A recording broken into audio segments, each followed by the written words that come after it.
right. Getting into the twisted metal there. This is the one with Stephanie Beatriz and the Anthony Mackie. Streaming on Peacock right now. All episodes too, so we got a whole season of it. Follows John Doe and Quiet. John Doe's played by Anthony Mackie. And he's a milkman. He's got to make deliveries across the divided states of America. The tone is extremely fun, light.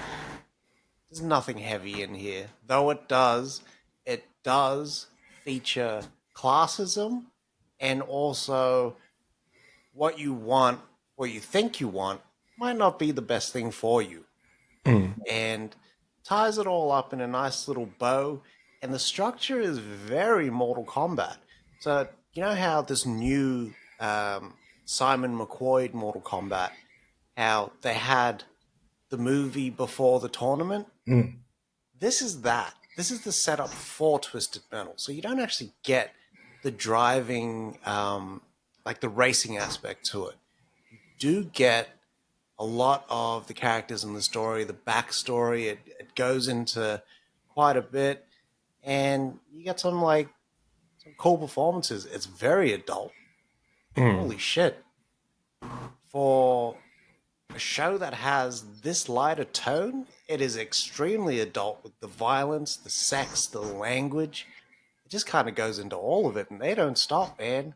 Yeah. My standouts for me was definitely Sweet Tooth. Yeah. And Samoa Joe and Will Arnett are the perfect combo to bring this character to life. Yeah. And it's funny how they kind of do it, because in the game, Sweet Tooth, just his hair's on fire constantly. But in this, they build up to that, and it plays really, really well. I didn't think the show was going to be as good as it was, but for a 10 episode, half an hour, an episode, 5-hour ride, it was fucking it just blazed through. Yeah. It just fucking it just had the momentum going for it. Yeah. I feel like you could just throw on an episode. It's a good in the background. You don't have to really pay attention too much to it. I think the comedy is there, but it doesn't always land on its feet. But it was a lot more charming than I thought it was. Disarmed me. Took me about three episodes to kind of get into it. But an hour and a half compared to 3 hours of watching any other sort of hour-long drama, it's quite easy. Yeah.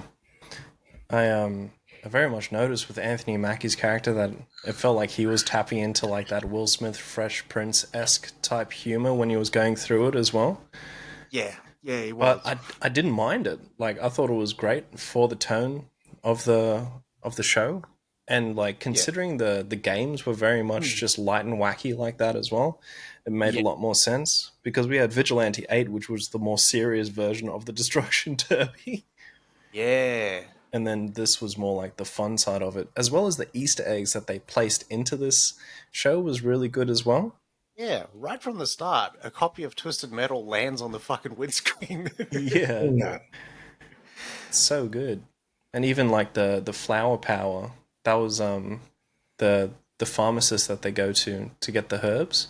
Yeah, she's one of the playable characters as well.